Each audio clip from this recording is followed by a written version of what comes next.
Madam madam वहाँ पर एक आदमी की लाश पड़ी है। कहाँ? वहाँ पे। आइए दिखा रहा हूँ। आइए आइए।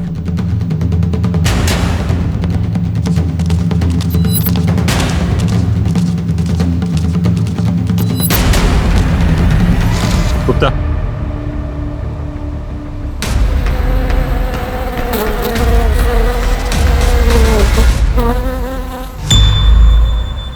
अरे ये तो औरत है। स्वाति।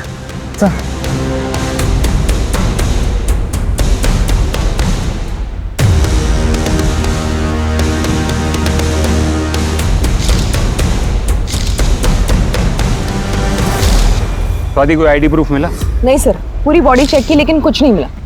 सर समझ नहीं आ रहा, आदमी के कपड़े पहने हैं और मांग में सिंदूर और गले में मंगलसूत्र है। पॉसिबल है कि ये खुद को छुपाने के लिए इसने ऐसा किया हो, या फिर कातिल से बचने के लिए। सर ये भी तो हो सकता है कि ये ट्रांसजेंडर हो। हाँ, हो सकता है गुप्ता। पोस्टमार्टम के बाद सब पता चल ही जाएगा। फिलहाल इतना तय है कि कातिल नहीं चाहता कि इसकी पहचान हो। एक काम करो, आसपास के पुलिस स्टेशन में इसकी फोटो सर्कुलेट करो और पता करो कि इसके खिलाफ कोई भी मिसिंग की कंप्लेंट दर्ज हुई है पिछले एक हफ्ते में। Yes sir.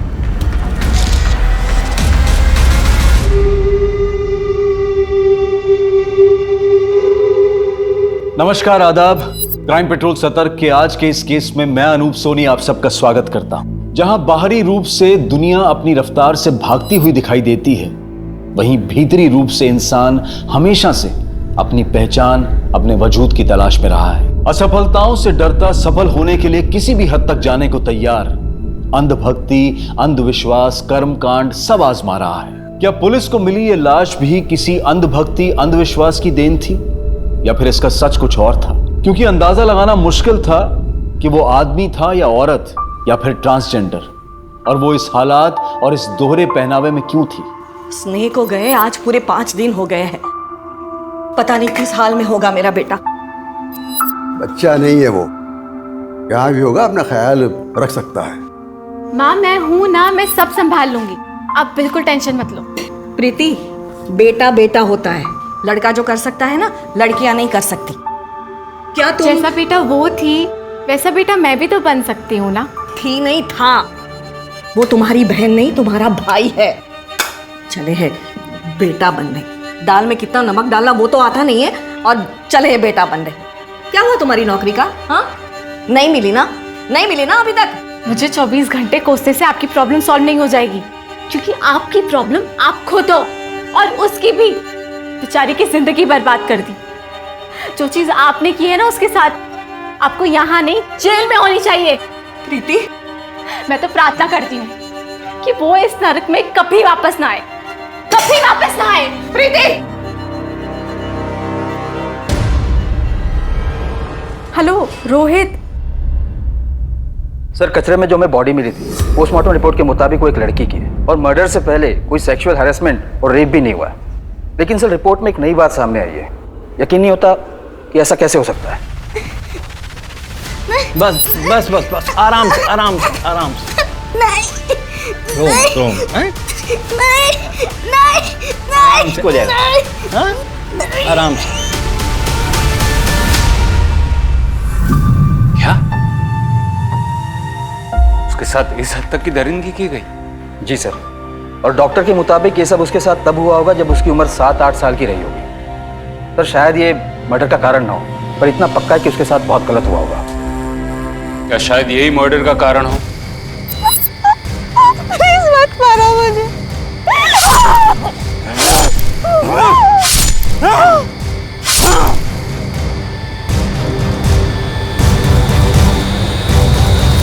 कुछ पता चला कौन है ये? कहीं कोई मिसिंग कंप्लेन? नहीं सर, कपड़ों से भी पता करने की कोशिश की, पर कोई बारकोड नहीं मिला। लोकल ब्रांड है, पता करना मुश्किल है। इसके पास फोन जरूर होगा। इसका फोटो सारी फोन कंपनीज में भेजो और डिटेल पता करो। जी सर।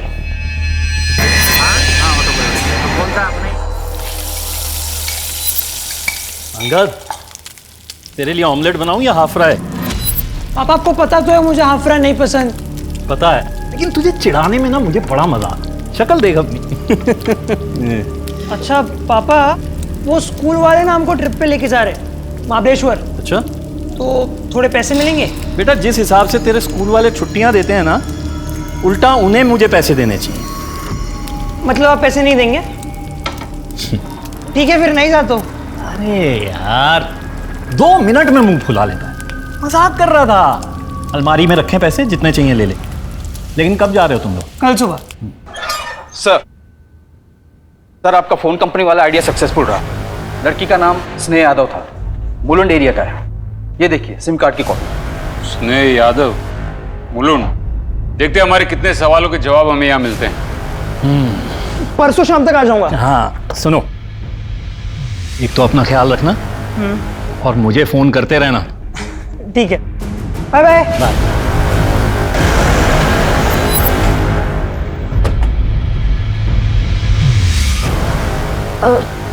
क्या हुआ साहब?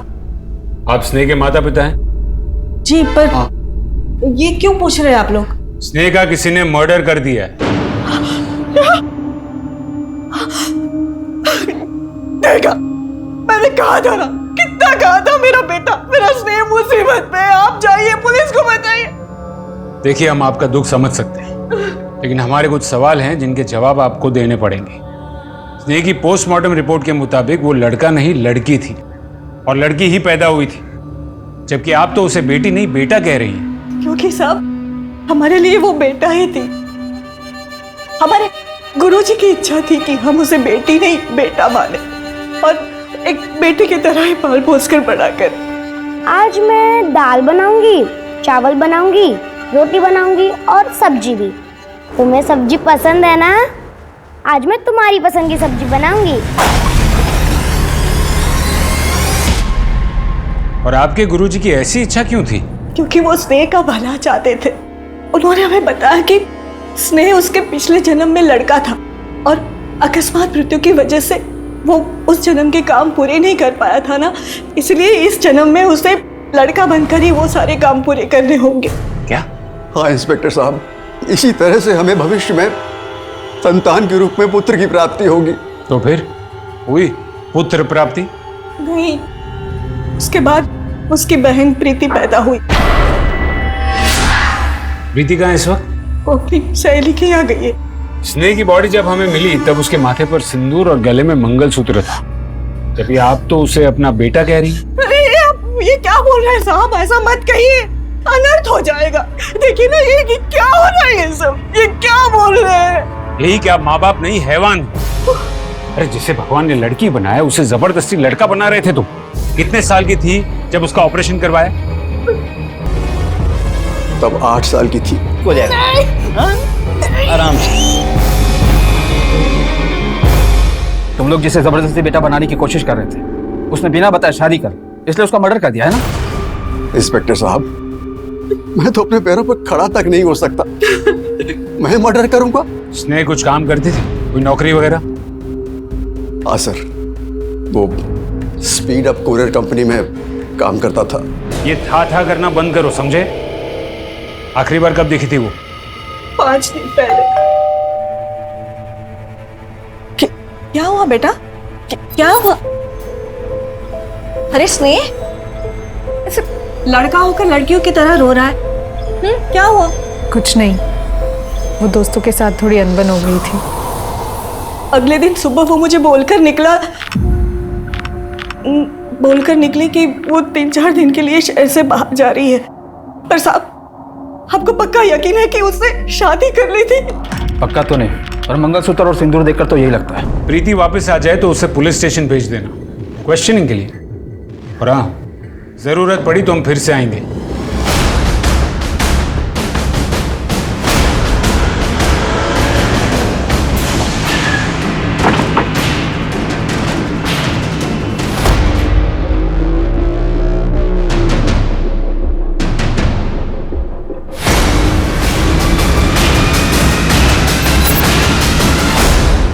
स्नेह जाधव पिछले 1 साल से हमारे यहाँ पर नौकरी कर रहा है। बहुत ही मेहनती और ईमानदारी लड़का है, पर पता नहीं पिछले 5 दिनों से कहाँ गायब है, ऑफिस ही नहीं आ रहा है। सबसे पहले स्नेह लड़का नहीं लड़की है, और उसका मर्डर हो चुका है, और उसकी लाश नवी मुंबई से मिली है। क्या आप मुझे बता सकते हैं कि वो नवी मुंबई क्यों गई थी? वहां की कोई डिलीवरी थी? मैं चेक करके बताता हूँ। नहीं सर, अभी मुंबई की कोई डिलीवरी नहीं है। तो उसका किसी के साथ कोई झगड़ा या ऑफिस में किसी के साथ कोई अनबन? जहां तक मेरी जानकारी ऐसा कुछ नहीं था सर। हाँ, पर हमारे ऑफिस में 2 डिलीवरी बॉय थे, रोहित कदम और सोनू कदम, दोनों कजिन्स हैं। उनसे काफी अच्छी दोस्ती थी स्नेहा की। हो सकता है उन्हें कुछ पता हो। बुलाई उन्हें? नहीं सर, अभी वो यहाँ पर नहीं है। मैंने 2 हफ्ते पहले दोनों को ही नौकरी से निकाल दिया था। ये दोनों पार्सल तुमने डिलीवर किए थे ना? उसमें फोन थे जिसके बदले कस्टमर को बर्तन साफ करने की साबुन मिली। अरे दांत क्या दिखा रहे हो? फोन कहाँ है ये बताओ। सर थोड़ा तमीज में। या दिन रात इसलिए मेहनत नहीं करते कि आप हम पे चोरी का इल्जाम लगाओगे। कुछ नहीं किया हम लोगों ने, ये कंपनी का झोल है। कंपनी का झोल है? हाँ, कंपनी का झोल है। पहले 2 कौड़ी के डिलीवरी बॉय मेरी कंपनी पे उंगली उठाएगा, मुझे तो नहीं सिखाएगा। साले मेरे खिलाफ पे हाथ डालेगा तू? सोनू तू खड़ा खड़ा मुंह क्या देख रहा है, कुछ बोलना। सर रोहित ने कुछ नहीं किया है सर। दोनों के दोनों अभी के अभी यहाँ से निकल जाओ। दोबारा अपनी शक्ल मत दिखाना। निकलो। भाई चल, तू क्या निकालेगा? तेरी कंपनी को लात मारता हूँ। भाग। चल चल चल। उसके 2 दिन बाद तक तो स्नेहा ऑफिस आता रहा और फिर वो भी गायब हो गया। फिर उसके 2 दिन बाद सोनू मुझसे मिलने आया और वो बोला कि सर फोन बदलने का आइडिया मेरा नहीं था, रोहित का था। आप चाहो तो उसे पुलिस में दे दो। मैं सच बोलने के लिए तैयार हूँ सर, लेकिन मुझे वापस नौकरी पर रख लीजिए सर। सर ये नौकरी मेरे लिए बहुत ज़रूरी है। अगर ये नौकरी मुझे नहीं मिली तो सर मैं भूखों मर जाऊंगा सर। एक बात बता, तो अपने भाई के खिलाफ गवाही देगा? हाँ सर दूंगा सर, जो गलत है वो गलत है। तो मतलब सोनू अब भी यही काम करता है? बुलाइए उसे। सर वो अभी डिलीवरी करने के लिए गया है। ठीक है, वो वापस आ जाए तो उसे पुलिस स्टेशन भेज देना।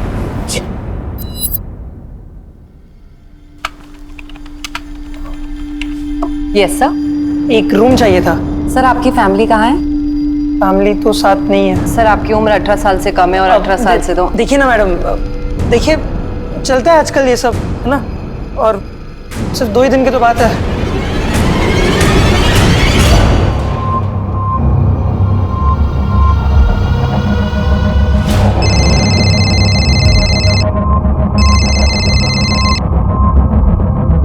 हेलो, हाँ पापा, मैं ठीक हूँ, पहुंच गया। हाँ हाँ बहुत मजा आ रहा है, हम सब 2 साथ में ही हैं। हाँ खाना खा लूंगा पापा। हाँ ओके ओके बाय।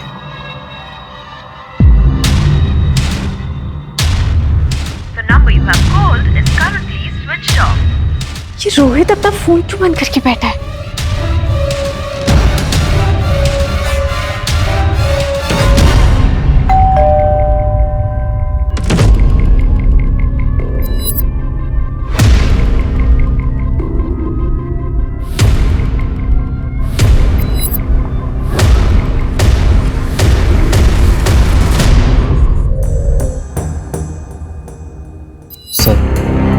सर मैं तो कभी सोच भी नहीं सकता सर कि मेरे किसी जानने वाले का मर्डर हो सकता है। अच्छा ये बात है, तो अब पता चल गया ना कि मर्डर हो सकता है। चल बता, अगर तूने मर्डर नहीं किया तो कौन कर सकता है? सर रोहित। सर रोहित कर सकता है। रोहित तेरा चचेरा भाई? एक बात बता, तू बचपन से ही सारे इल्जाम उस पर डालते आया है या ये नया शुरू किया है? तूने कुरियर कंपनी की नौकरी भी ऐसे ही वापस ली ना? नहीं सर, सर मैं इल्जाम नहीं लगा रहा हूँ, मैं सच कह रहा हूँ। मर्डर कर सकता है ये इल्जाम ही हुआ। वजह बता, वो स्नेह का मर्डर क्यों करेगा? चल चल चल बोल। सर नौकरी से निकाले जाने के बाद मैं और रोहित बहुत दुखी थे, तब स्नेह हमारा मूड ठीक करने के लिए हमें चाइनीज बाखड़ा ले गया। क्यों टेंशन ले रहा है? अरे चली गई दूसरी नौकरी मिल जाएगी। अभी तेरा भाई लेके आना तुम मस्त जगह। चॉपर राइस ऑर्डर करूं? नहीं खाना है चॉपर राइस तेरा। साला तेरी वजह से मेरी नौकरी चली गई। तुझे पता है ना, पूरे घर में कमाने वाला सिर्फ मैं हूँ। साला तेरे चक्कर में मैं भी फंस गया। सोच अगर उसने पुलिस बुला ली होती तो। रो मत यार, बोला ना जरूरत थी पैसों की, और अगर उसे पुलिस बुलानी होती ना तो कब की बुला चुका होता। टेंशन मत ले, इससे बढ़िया नौकरी लेके दूंगा तेरे को। अरे यार मैं मैनेजर से बात करूंगा ना, वो तुमको फिर से बुला लेगा, और तुम्हारे बिना तो मैं वहां काम करने का सोच भी नहीं सकता। मतलब तुम दोनों के बिना? अरे यार मैं वहां काम करने जाऊं और तुम दोनों को वहां पे ना देखूं, ऐसा थोड़ी हो सकता है। अरे इतना इमोशनल होने की जरूरत नहीं है, मिल जाएगी नौकरी। एक काम कर, ये ले जा चॉपर राइस ऑर्डर कर। रोहित, तुम्हें तो पता है कि मैं तुमसे कितना प्यार करती हूँ। मैं तुम्हारे बिना तेरा दिमाग खराब हो गया? कुछ भी बके जा रही है? तुझमें ऐसे कौन से लड़कियों जैसे लक्षण है जो मैं तुझसे शादी करूं? लड़कियों जैसे मतलब मैं लड़की हूँ रोहित। देख, मैं अच्छे से जानता हूँ कि तू क्या है और तू भी जानती कि तू क्या है, इसलिए फालतू के सपने देखना बंद कर दे। अरे सर, उसके बाद क्या हुआ मुझे कुछ भी नहीं पता सर, क्योंकि उस दिन के बाद से मैं उन दोनों में से किसी से नहीं मिला। रोहित से भी नहीं? नहीं सर, ना मिला, ना बात हुई, ना उसने कभी मुझे कॉल किया। सर सच कहूँ तो मैं उससे मिलना चाहता भी नहीं, क्योंकि सर अगर उसे पता चला कि मैंने हाथ पैर जोड़कर नौकरी वापस ले ली है तो सर वो मुझे जान से मार देगा सर। ठीक है, तू जा सकता है, लेकिन सिर्फ यहाँ शहर से बाहर नहीं। जी सर।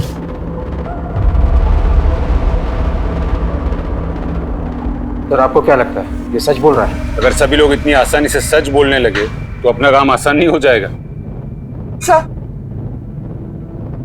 रोहित का फोन पिछले 4 दिनों से स्विच ऑफ है। कॉल लोकेशंस के मुताबिक रोहित और सोनू पिछले 7 दिनों से मुलुंड में ही है। सर, दोनों भाइयों के बीच पिछले 7 दिनों में फोन पर कोई बात नहीं हुई। और स्नेह? सर, उसके कॉल रिकॉर्ड्स के मुताबिक उसकी आखिरी बात एक पंडित से हुई। पंडित? बुलाओ उसे। ये लड़का कुछ भी बकवास किए जा रहा है और आप चुपचाप खड़े क्यों हो? कुछ बोलते क्यों नहीं इसे? साहब, आपने मुझे यहाँ क्यों बुलाया? क्योंकि 15 जुलाई की शाम को 6:30 बजे स्नेह यादव का मर्डर हुआ। उससे पहले उसने आखिरी कॉल तुम्हें किया था। क्यों किया था फोन उसने? उसने मुझे फोन इसीलिए किया था क्योंकि उसे शादी करवानी थी। इस शहर में बाकी और भी पंडित हैं जो शादी ब्याह करवाते हैं। उसने तुम्हें ही क्यों फोन किया और उसे नंबर कहाँ से मिला? अब साहब ये मैं कैसे बता सकता हूँ, लेकिन हाँ इतना बता सकता हूँ कि वो शादी कराने के लिए आने वाली थी पर आई नहीं, और वो अपनी नहीं अपनी बहन प्रीति की शादी कराने वाली थी।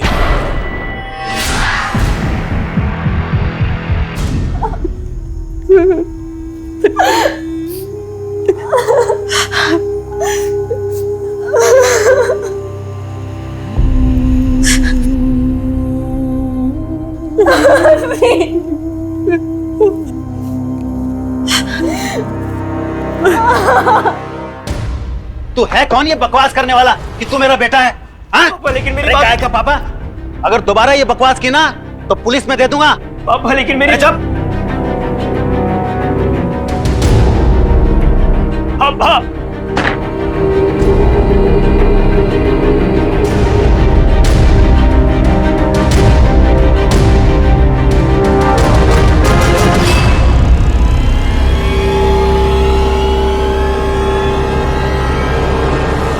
सॉरी सर, मैं मानती हूँ कि मुझे पहले आना चाहिए था, लेकिन स्नेह के अंतिम संस्कार की वजह से। अच्छा, एक बात बताओ, तुम दोनों बहनों का रिश्ता कैसा था? उसमें बनती थी या? वैसे तो रिश्ता बहनों जैसा ही होना चाहिए था, लेकिन जिस तरह से मेरे बाप ने उसे पाला पोसा, मुझे कभी समझ में ही नहीं आया कि वो मेरा भाई था या मेरी बहन। यहाँ तक कि हर साल मेरी माँ ने मुझसे स्नेह को राखी तक बंधवाई।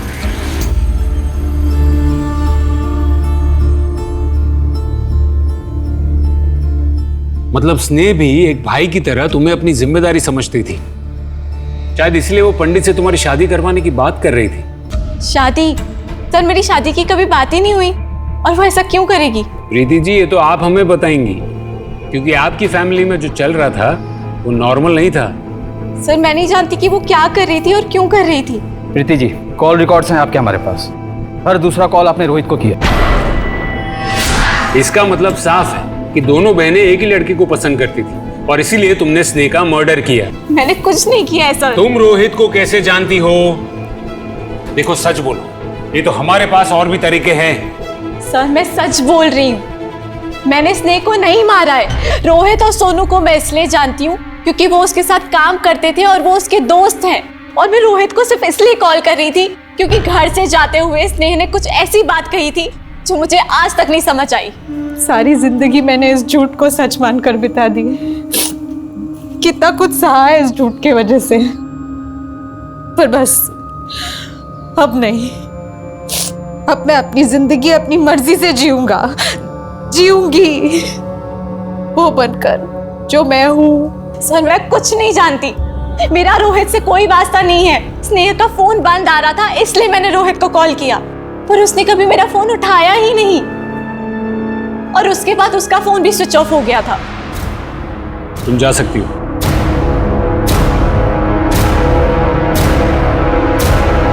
देखो मैं अच्छी तरह जानता हूँ आप ही मेरे पापा हो और आपको भी बात पता है कि मैं आपका बेटा हूँ। मुझे इस तरह इग्नोर नहीं कर सकते आप। वो तो गया तेरा नाटक। अब जो भी बात होगी तेरी फैमिली के सामने होगी। हैं? मेरी बची बसाई जिंदगी बर्बाद करना चाहता है? नहीं पापा। तेरे बाप से बात करूंगा किसकी औलाद है। चल नहीं रुको वो रुको। अभी क्या हुआ? अभी हो गया सारा नाटक। चल उसके सामने बात करूंगा तेरे से। चल चल।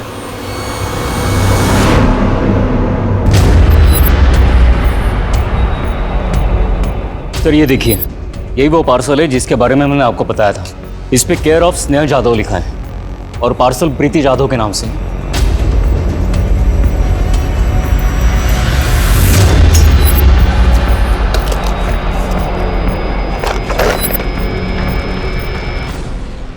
सर मुझे नहीं पता ये सब क्या है। मैं नहीं जानती कि ये पार्सल किसने भेजा है।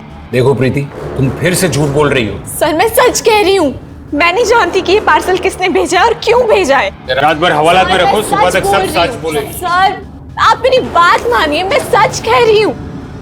गुप्ता, ज्वेलरी भेजने वाले का एड्रेस फेक है लेकिन ज्वेलर तो असली होगा ना। पता करो कि ये कहाँ से खरीदी गई है। इस केस में मिलता हर क्लू हमें डेड एंड पर लेकर आता है। इसे हाथ पे हाथ धरे बैठे रहोगे क्या? मेरा बेटा मर गया, उसका खून हो गया है और मेरी बेटी उसके भाई के ही खून के इल्जाम में जेल में। कुछ सुनाई नहीं देता क्या तुम्हें?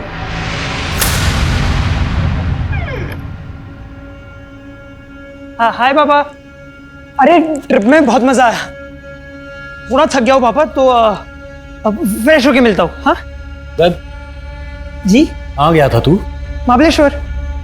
बताया तो था आपको पापा, दोस्तों के साथ स्कूल ट्रिप थी ना, तो इसलिए। झूठ बोल रहा है। नहीं, तेरे जाने के बाद तेरे दोस्त यहाँ घर पे तुझसे मिलने आए थे। उन्होंने बताया स्कूल की तरफ से कोई ट्रिप नहीं था। झूठ बोल रहा है। एक मिनट। नहीं तो पापा नहीं।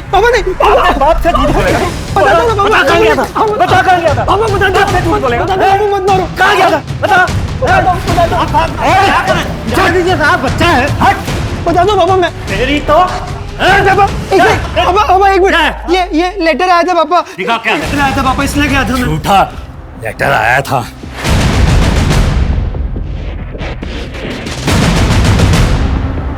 सॉरी पापा। तेरी पापा नहीं मत मारो। पापा कहाँ गया था? पापा इधर ही। पापा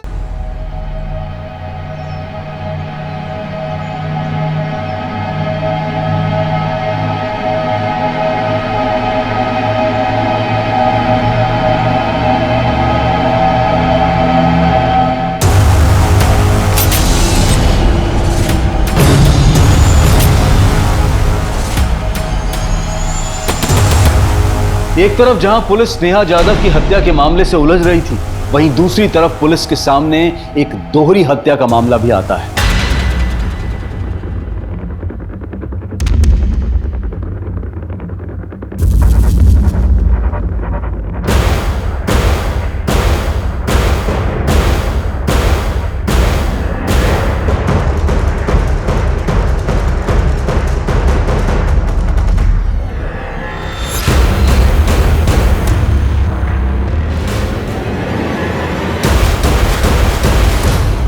इन दोनों को किसी धारदार चीज से मारा गया है और हो ना हो जिसने मर्डर किया है, ये दोनों उसे बराबर जानते थे। दरवाजे पर कोई भी फोर्स एंट्री के निशान नहीं है। जब मर्डर से तब तुम कहाँ थे? साहब हम अपने घर पे थे। मैं यहाँ दिन में नौकरी करता हूँ, शाम को अपने घर चला जाता हूँ।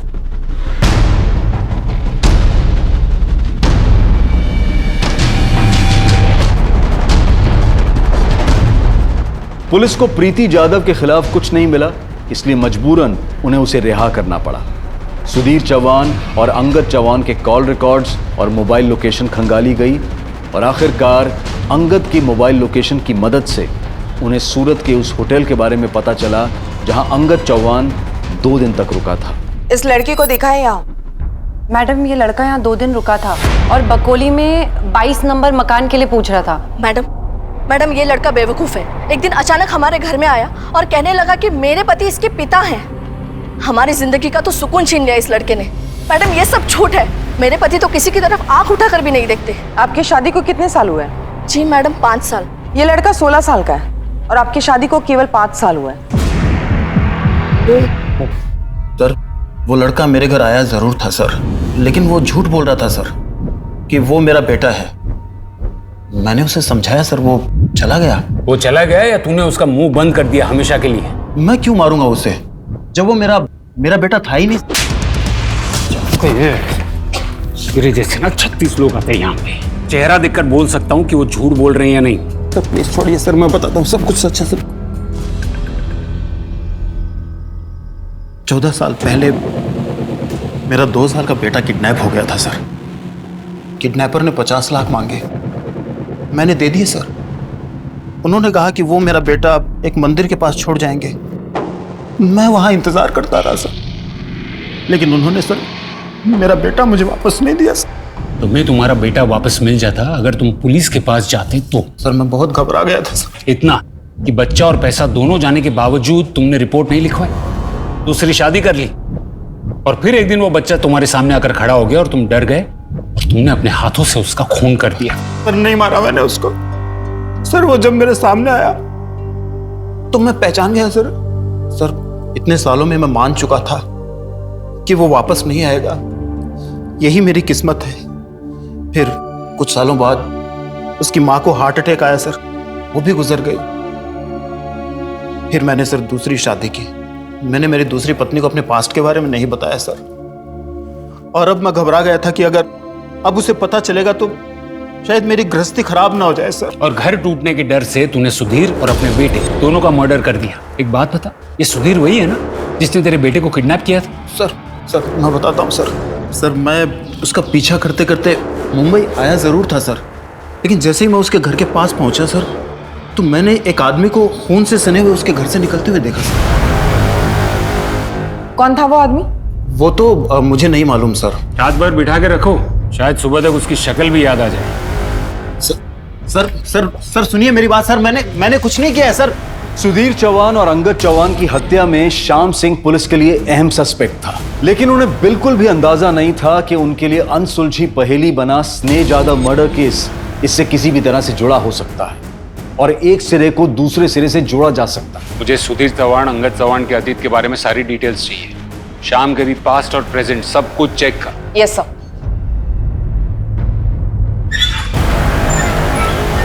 सर।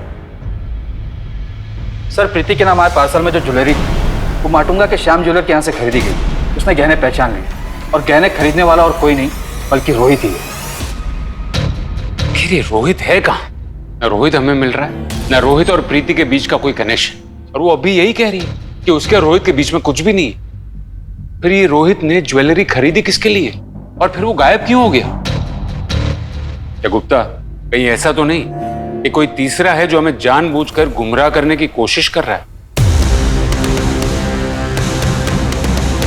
अपने खबरियों को काम पर लगाओ, जो किसी भी हाल में रोहित चाहिए। सर 20 साल पहले जिस डॉक्टर ने इलीगल तरीके से स्नेह का ऑपरेशन किया था वो ट्रैक हो गया। दादर जेल में पिछले 3 साल से सजा काट रहा है ऐसे इलीगल ऑपरेशन के चार्जेस में।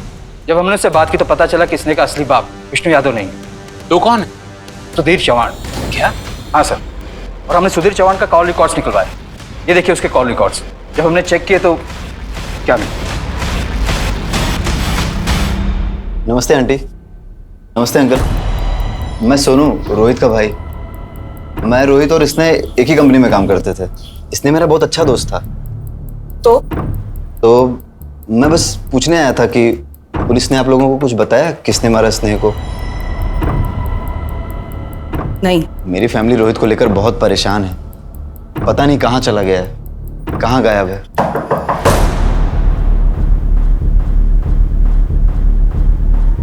तू यहाँ क्या कर रहा है? सर मैं बस हालचाल पूछने आया था। मैं निकल ही रहा हूँ सर। आखिरकार हमने पता लगा ही दिया कि 15 साल पहले एक 8 साल की बच्ची के साथ गैर कानूनी ऑपरेशन किसने किया था और क्यों करवाया था। जिससे हमें यह भी पता लगा कि आपका एक नहीं 3 मर्डर के साथ वास्ता हो सकता है। स्नेह को अपने पिता के बारे में क्या पता था और आपका और सुधीर चौहान का क्या वास्ता था, यह आपको हमें पहले ही बता देना चाहिए था, क्योंकि हो सकता है कि स्नेह के मर्डर के साथ सुधीर के मर्डर का भी कनेक्शन हो। सुधीर मर गया? अरे मुझे कितनी बार समझाया ये सब चीजें तेरे मतलब की नहीं है, समझ में क्यों नहीं आता तुझे? हाँ?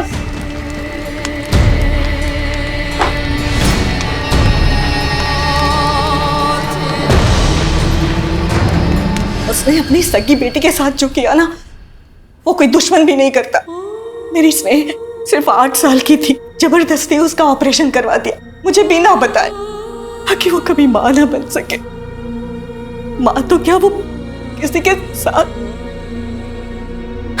बोला था कि अगली औलाद बेटा होगा, पर प्रीति पैदा हुई उसी दिन मुझे और मेरी बच्चियों को छोड़कर भाग गया। फिर क्या, लोगों के घर पे बर्तन मांजे, झाड़ू कटका किया और बच्चों को पाला। इनके यहाँ भी मैं झाड़ू कटका करने आती थी, पर जब इन्होंने शादी के लिए पूछा तो मैंने तुरंत हाँ कर दी, बच्चों के लिए। मैंने जब स्नेह की शादी की बात की तब आपने ये क्यों कहा कि अनर्थ हो जाएगा? साहब ऐसा मत कहिए, अनर्थ हो जाएगा। क्या मतलब था अनर्थ का? तो वो सदमे में निकल गया हो, ऐसा कोई सोचकर थोड़ी बोलता है। और देखिए, मैंने सुधीर के बारे में ये घर में किसी को कुछ नहीं बताया था, और स्नेह को भी यही बताया था कि तू ऐसे ही पैदा हुई थी। आपको यकीन है कि स्नेह को सुधीर के बारे में कुछ भी नहीं पता था? वो उसे कभी नहीं मिली थी कि आप तो अब तक सुधीर के कांटेक्ट में थी, सबूत है हमारे पास। सर, सुधीर चौहान की इंफॉर्मेशन निकालते वक्त उसके रिकॉर्ड्स हमारे पुलिस रिकॉर्ड से मैच हो गए। वो एक हिस्ट्री शीटर है, अपनी जवानी के दिनों में छोटे मोटे क्राइम्स कर एक बार नहीं कई बार जेल जा चुका है, और इन क्राइम्स में उसका एक पार्टनर भी था जो अब तक हमारी आंखों में धूल झोंक रहा था।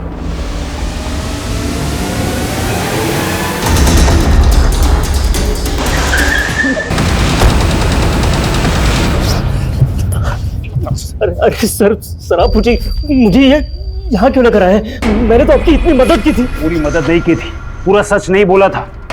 जैसे कि स्नेह के बाप के साथ तूने ऐसा किया क्यों? कैसे मारा उसे? क्यों मारा उन दोनों को? तूने स्नेह को पहले इसलिए मार दिया ना ताकि तेरे प्लान के बारे में किसी को पता ना चले। मैंने स्नेह को नहीं मारा है सर। अब की बार जरा सा भी झूठ बोला या कुछ भी छुपाया ना, मां कसम तुझे तोड़ के रख देंगे।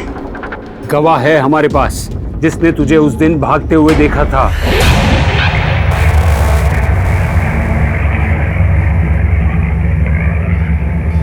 ये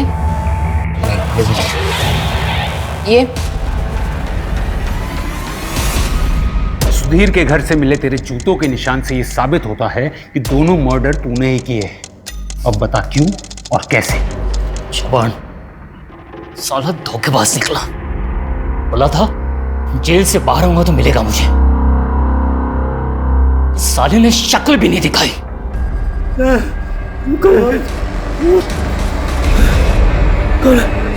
रोहित,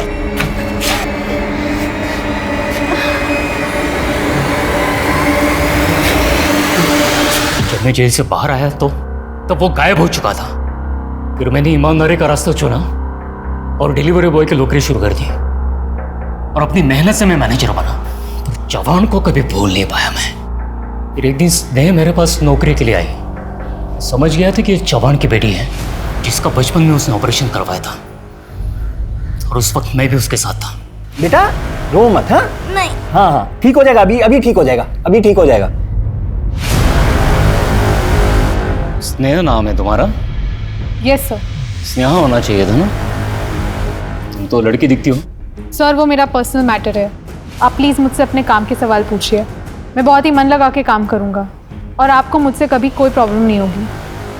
मैंने स्नेह को नौकरी पर रख लिया और पता लगा कि वो चौहान की बेटी है या नहीं। मैं अपने एम्प्लॉय के डेटाबेस से उसकी माँ उमा का नंबर निकाला और उससे कॉल किया। मैं कौन बोल रहा हूँ ये जानना ज़रूरी नहीं है, बस ये बताओ कि वो आजकल कहाँ है। मेरे हिसाब से तो जहन्नुम में है। अरे भाड़ में जाए। देखो मेरा उससे कोई लेना देना नहीं है। हाँ उसका एक फोन नंबर है, चाहिए तो लिख लो, 4447279। चौहान का नंबर तो मुझे मिल चुका था, पर मैं महीनों तक ये नहीं समझ पा रहा था कि मैं उसके साथ आखिर करना क्या चाहता हूँ। एक बार तो लगा कि मैं इतनी मेहनत से यहाँ तक पहुँचा हूँ, अपने काम से काम रखूँ, पर नहीं कर पाया। और फिर कुछ एक महीने पहले स्नेह से बात की और उसे सब बता दिया। बेटा, बात यह है कि तुम लड़की पैदा हुई थी, ना कि लड़का। हमारे माता पिता चाहते थे कि उन्हें लड़का हो, लेकिन हुई लड़की, इसलिए उन्होंने अस्पताल ले जाकर के तुम्हारा ऑपरेशन करवाया और लड़की से लड़का बना दिया। मैं खुद तुम्हारे पापा के साथ उस वक्त था। माँ ने कहा कि मैं ऐसे ही पैदा हुआ था, ना लड़की थी ना लड़का। माँ ने कहा अगर तू लड़का बन के रहेगा तो कम से कम लोग तेरी इज्जत तो करेंगे, पर ये सब झूठ था।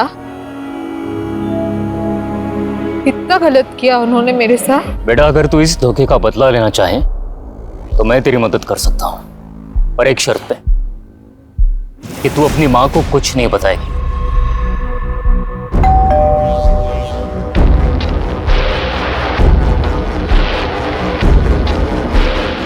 सर, आपका पार्सल।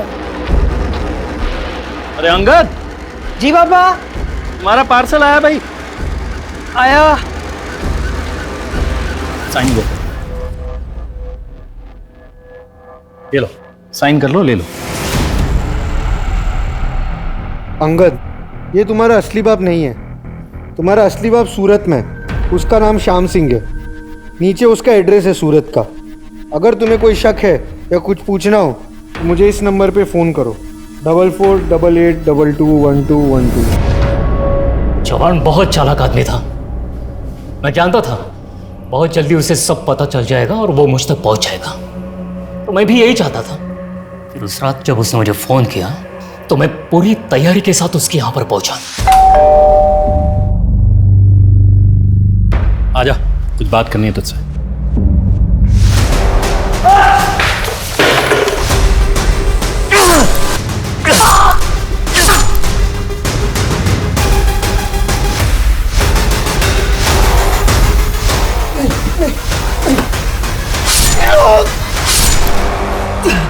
मैंने उस कमीने जवान को उसके किए की सजा दे दी।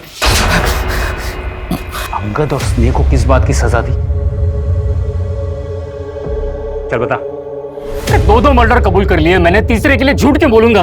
कौन सी सजा कम हो जाएगी मेरी? सर, ये कॉल रिकॉर्ड्स देखिए। सामने रहकर भी पुलिस को क्या घुमाया इसने? दाद देनी पड़ेगी। इसको उठा के लेके आओ। Right sir.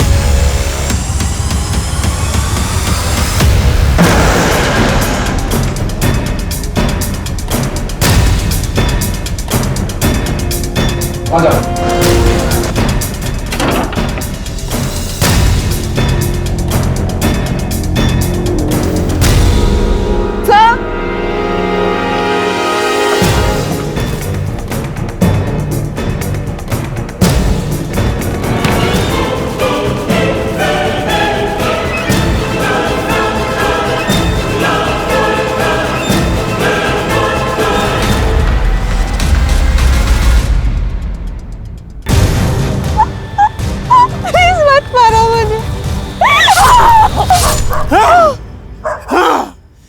उसकी वजह से मैंने मेरा पहला पति खो दिया, लोगों की गालियां सुनी, क्या क्या नहीं सहा। अब इस बुढ़ापे में मुझ में इतनी हिम्मत नहीं थी कि मैं मेरा दूसरा पति भी खो दूं और दर दर की ठोकर ही खाऊं। मतलब ये कि जिस दिन वो निकली ना, तब मैंने सब कुछ सुना था। प्रीति को क्या ज्ञान दे रही थी वो। सारी जिंदगी मैंने इस झूठ को सच मानकर बिता दी। कितना कुछ सहा है इस झूठ के वजह से, पर बस अब नहीं। अब मैं अपनी जिंदगी अपनी मर्जी से जीऊंगी, वो बनकर जो मैं हूं। ये सब क्या बोल रहे हो? तुझे पता है वो आदमी जिसे मैं अपना बाप समझती थी, वो मुझे पैरों की मालिश के नाम पे क्या करवाता था? बताऊं मैं तुझे? मुझे बताने में भी घिन आ रही है। पता है, सब पता है। आजा, थोड़ी मालिश ही कर दे। वैसे भी तू किसी और काम का तो है नहीं।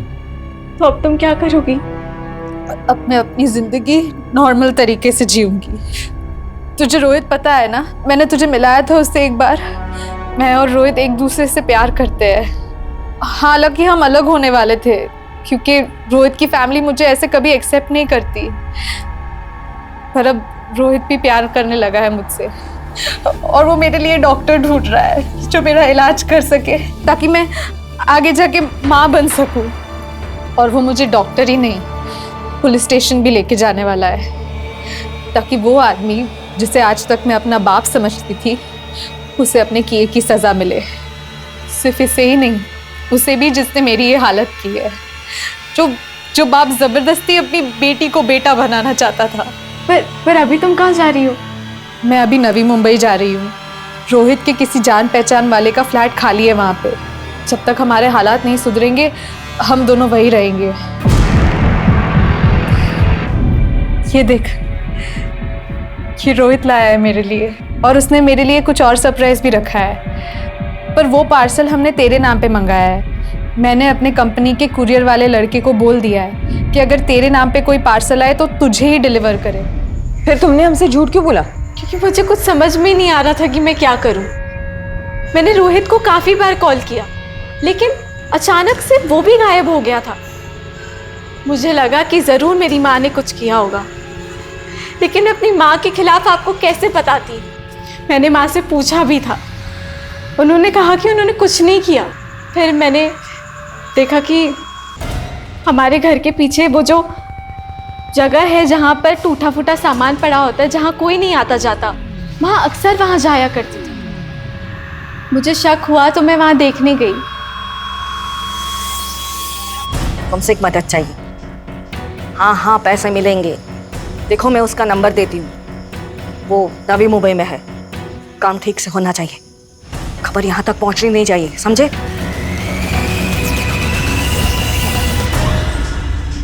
क्यों मिलना चाहते थे मुझसे और क्या जानते हो विष्णु जाधव के बारे में? बताता हूँ।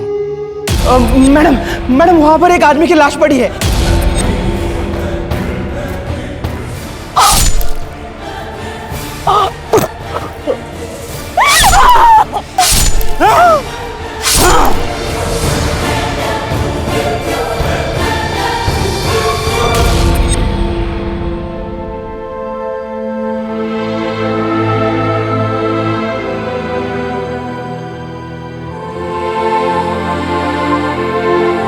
स्नेहा जैसी किसी इंसान की कहानी सामने आती है तो तरक्की और आधुनिकता के मुंह पर कालिक पुत जाती है।